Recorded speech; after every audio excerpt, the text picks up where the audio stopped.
Halo, saya Budi Leza.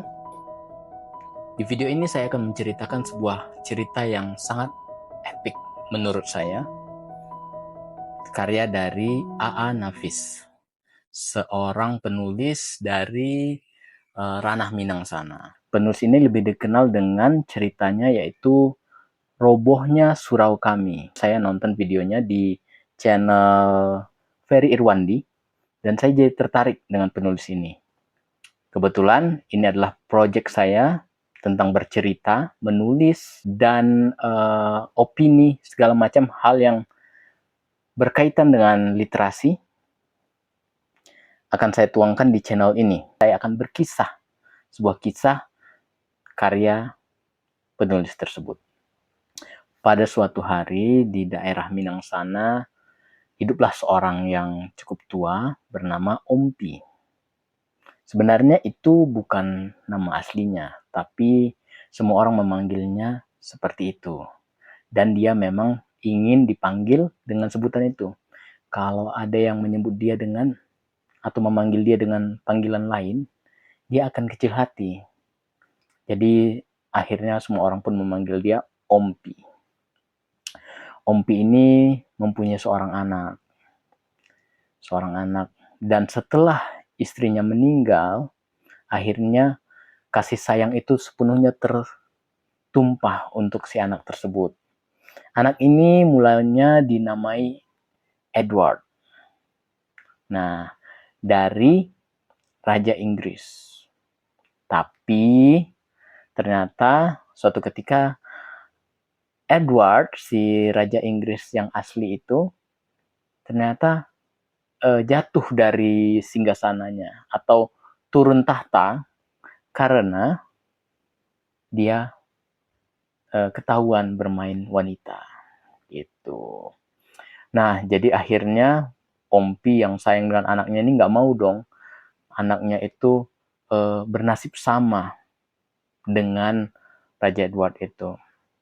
Jadi akhirnya dia mengganti nama anaknya menjadi Ismail. Karena bisa dilihat dari nama Ismail ini termasyhur dari kerajaan Mesir yang pertama. Tapi tak berapa lama ada lagi muncul berita tentang seorang bernama Ismail didakwa karena melakukan perampokan. Ya, si Ompi ini walaupun itu ceritanya di mana, tapi dia merasa nama baik anak kesayangannya ini, anak kebanggaannya ini tercemar. Jadi akhirnya digantilah namanya menjadi Indra Budiman. Nama yang mungkin doa terbaik untuk si anak kesayangan ini. Tapi si anak itu ternyata sudah memiliki atau ketagihan dengan nama yang dia temukan sendiri, yaitu Eddie. Mungkin mirip dengan Edward itu ya. Nah, jadi akhirnya ya awalnya dia nggak setuju dengan anaknya yang suka dengan nama Eddie ini, tapi ya udahlah. Akhirnya boleh, tapi harus di belakangnya Indra Budiman. Jadi ada nama baik-baiknya lah gitu ya. Akhirnya waktu pun berjalan, kesayangan itu semakin bertumbuh dan dia mempunyai cita-cita untuk membuat anaknya ini benar-benar menjadi orang yang berhasil, sehingga saat anaknya sekolah dan berangkat ke Jakarta, dia pun memberi semua kasih sayangan, support, itu semua ditujukan untuk si anak itu. Dan si anak itu pun ternyata setiap bulan tuh memberikan uh, memberikan salinan rapor yang terus bagus-bagus, dan setiap uh, rapor masuk selalu dikirimkan dan hasilnya bagus. Sampai akhirnya dalam 2 tahun saja si anak itu pun lulus SMA. Wah, semakin berbunga-bunga hati si Ompi. Semakin yakin dia, anakku ini akan menjadi anak yang berhasil. Nah, akhirnya dia terpikir, semakin melihat kemampuan anaknya, dia merasa bahwa anaknya ini bukan kelas biasa, anaknya ini tangguh dan bisa menjadi orang sukses nantinya gitu. Wajarlah seorang bapak pasti mempunyai mimpi semua anaknya itu menjadi sukses, termasuk orang-orang tua kita. Nah, seperti itulah Ompi ini dengan anaknya.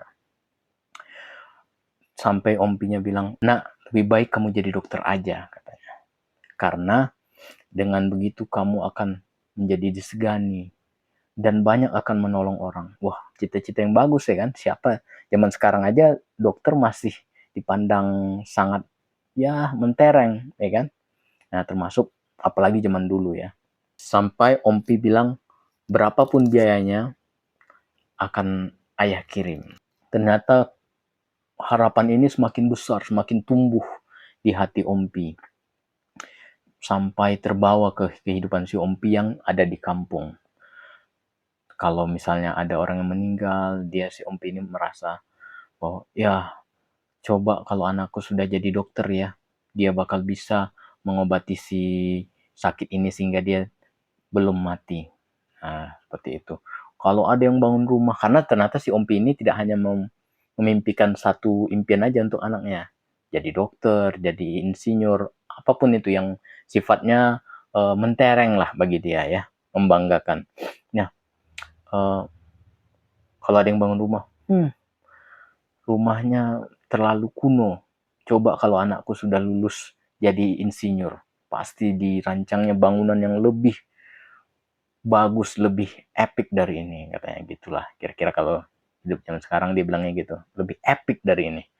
Nah, sampai orang pun sampai orang hanya bisa mengiya-iyakan saja, ya, ya gitu.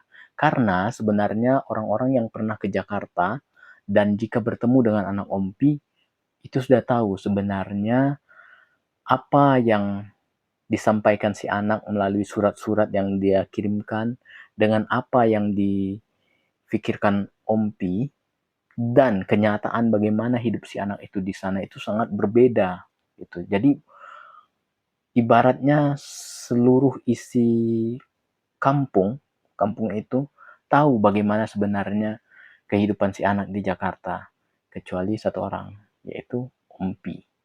Si Ompi ini masih berpikir bahwa anaknya itu adalah anak yang selalu belajar, bekerja keras untuk menggapai cita-cita. Jadi setiap ada yang pulang dari Jakarta, merantau dari Jakarta, ditanya, gimana anakku di sana? Kalau ada yang bilang, oh dia tidak mau belajar, dia kerjanya hanya berfoya-foya, bersenang-senang, keluar malam, keluyuran, dia nggak akan percaya, dia akan menolak balik. Ah, bohong, kamu pasti iri dengan anakku. Dia itu anak yang akan sukses, dia itu pintar, dia itu teladan. Jadi akhirnya orang pun, ya udahlah, ya oke lah, iya Pak, dia rajin. Jadi setiap ditanya orang pasti bilang, iya Pak, dia rajin. Oh, kalau nggak belajar dia di kuliah, dia akan menghafal di rumah. Jadi akhirnya semakin percaya dia. Akhirnya dia kalau positif seperti itu dia terima gitu. Akhirnya orang tidak sampai hati karena usianya yang tua dan dia dihormati. Orang tidak sampai hati untuk mengkonfrontasi bahwa anak kamu tuh sebenarnya seperti ini di Jakarta. Jadi nggak ada yang melakukannya. Akhirnya semuanya seperti mengikuti kebohongan yang ada di otak Ompi yang dibuat oleh si anak. Tapi hubungan anak dan ayah melalui surat itu terus berlangsung. Setiap bertemu dengan gadis cantik, dia akan bilang, nah kamu nanti kalau saya pertemukan dengan anak saya, nanti kamu akan dipinangnya. Setiap orang yang dibilang gitu atau gadis yang bilang itu pasti akan memerah karena tersinggung. Masa dijodohkan dengan anak si Ompi gitu. Tapi si Ompi salah paham, dia pikir wah wajahnya memerah karena tertipu gitu. Ya begitulah ya. Dua persepsi terhadap satu hal. Akhirnya sampai si Ompi ini saat mendengar orang yang menjaga dia, dia punya orang yang mengurus dia, akan menikah, dia langsung terpikir, wah anakku pun harus seperti itu. Sampai dia kirim surat ke anaknya, anakku banyak gadis di sini datang ingin meminangmu, karena di daerah sana perempuanlah yang meminang laki-laki. Tapi aku tolak semua, katanya. Dia kirimlah begitu, setiap surat dia kirim, anakku ada yang datang lagi. Jadi seolah-olah banyak orang yang datang untuk meminang anak si Ompi ini, padahal sebenarnya tidak ada, karena mereka tahu bagaimana anak si Ompi ini. Tapi si Ompi terus melakukan kebohongan itu, sampai si anak yang di sana pun, yang tadinya berpikir, aku nggak bakal ada yang mau sama aku dari kampungku, melihat dengan kehidupanku sekarang, gitu. Tapi dengan surat yang terus dia terima, dia, wah ternyata aku sangat diinginkan, gitu. Akhirnya berbaliklah balasan-balasan untuk meminta, ayah kirimkanlah aku foto seperti apa, rupa orang yang ingin meminang aku, gadis seperti apa yang ingin meminang aku, tunjukkan aku wajahnya. Setiap mengirim surat, akhirnya si Ompi bahkan mengambil foto perempuan-perempuan yang bahkan mungkin tidak dikenalnya, ataupun secara candid, pokoknya untuk memuaskan hasrat agar anaknya itu bisa senang, agar anaknya merasa diinginkan. Akhirnya ya dikirimkanlah. Tapi si Ompi juga merasa, wah kalau seperti ini terus-menerus, suatu ketika anakku akan tahu semua kebohonganku, dan nanti hubungan kami bisa hancur karena ini. Kebohongan itu akan tercium kepalsuannya. Akhirnya dengan deg-degan, penantian surat yang biasa dia lakukan itu semakin terasa berat, karena dia takut suatu ketika anaknya akan meminta lagi foto-foto ataupun bukti-bukti bahwa memang ada yang ingin meminangnya. Dia semakin takut. Tapi di saat yang bersamaan dia juga rindu dengan kabar dari anaknya di kota sana, di kota Jakarta yang jauh sana. Perasaan itu bercampur aduk.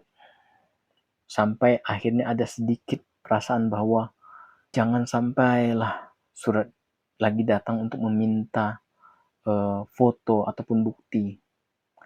Akhirnya memang betul, setelah beberapa minggu berlalu, bulan, akhirnya memang betul tidak ada lagi surat datang dari si anak. Sampai akhirnya si yang menjaga Ompi ini juga berpikir, kenapa ya si anak itu. Nah, si Ompi yang gelisah, kenapa kok ini semakin lama ya nggak datang surat dari anakku. Akhirnya sampailah di saat suatu hari datang Pak Pos. Surat dari anakku datang. Katanya dengan senang dia menerima surat itu, dan pas lagi dilihat ternyata bukan surat dari anaknya yang datang. Ternyata yang datang adalah surat-surat yang pernah dia kirimkan ke si anak, yang ternyata dikembalikan lagi. Jadi ada bertumpuk-tumpuk beberapa surat, itu dikembalikan lagi karena tidak diterima oleh atau tidak sampai kepada si anak. Akhirnya dia bingung, semakin resah dia, kenapa anakku, apa salahku, apa yang terjadi. Ompi semakin galau melihat itu. Ternyata yang dia perhatikan satu persatu memang betul, itu adalah surat-surat yang dia pernah kirimkan. Setelah kejadian itu, tepat setelah kejadian itu, Ompi tidak bisa bangkit lagi dari tempat tidurnya. Dia jatuh sakit dari sakitnya menunggu kabar dari sang anak. Hatinya patah. Untunglah dia mempunyai seorang yang mengurusnya ya, orang kerja yang mengurus dia. Akhirnya dipanggillah dokter. Dan berkali-kali, dokter itu bukan sekali datangnya, dari dalam beberapa minggu itu bisa berkali-kali karena penyakitnya semakin parah. Sampai dibilang dokter, jangan kau panggil aku lagi, cari saja dokter lain. Atau aku punya cara, buatlah dia mempunyai harapan lagi untuk anaknya. Buat surat palsu atau apapun itu, supaya dia kembali bersemangat dalam hidupnya. Setelah mendengar ini, memang terfikir dari si penjaga untuk membuat surat palsu. Tapi akhirnya nggak jadi, tidak sampai hati dia. Setelah menunggu beberapa lama, dari Ompi yang tadinya masih bisa berdiri sampai terbaring di tempat duduk, sampai dia itu buat bagaimana caranya ada kaca cermin yang menghadap dari tempat tidurnya di kamar, cermin dan pintu, sehingga dia bisa melihat kalau ada Pak Pos datang. Biasanya Pak Pos itu datang sore. Nah, tapi akhirnya pada saat itu, suatu ketika setelah lama tidak datang, Pak Pos datang lagi. Tapi tidak sore. Waktu itu Pak Pos datang siang. Nah, jadi dari sini si penjaga itu tahu, wah, ini adalah telegram nih. Dia merasa deg-degan karena dia merasa atau dia mempunyai feeling bahwa ini berita buruk datang dari Jakarta, tempat anak Ompi tinggal. Dia bingung, dia harus bagaimana. Karena Ompi sudah menunggu dan Ompi matanya sudah terpaku pada cermin itu. Dan Ompi sudah melihat pengasuh Ompi ini atau pengurus Ompi ini datangin langsung cepat-cepat Pak Pos. Dia mau ngambil telegramnya terus diumpetin. Ternyata pas lagi diambilnya, si Ompi ternyata sudah di belakang berdiri. Selama ini Ompi nggak bisa berdiri setelah jatuh itu, setelah tidak bisa bangkit itu. Tapi hari itu Ompi berdiri dan dia meminta langsung kepada si pengasuhnya. Ompi meminta langsung dan diberikanlah. Pas mau dibukanya telegramnya. Tapi Ompi mungkin merasa deg-degan gitu. Lalu Ompi bilang, bacakan padaku. Lalu si pengasuhnya membuka dan dia melihat di situ. Tapi dia belum membaca, dia baca dalam hati. Dia membaca bahwa ternyata betul hal yang terburuk yang bisa terjadi. Yaitu anak Ompi ternyata meninggal di Jakarta. Saat dia mengucapkannya, si Ompi langsung mengambil dan dia bilang, tidak usah kau bacakan.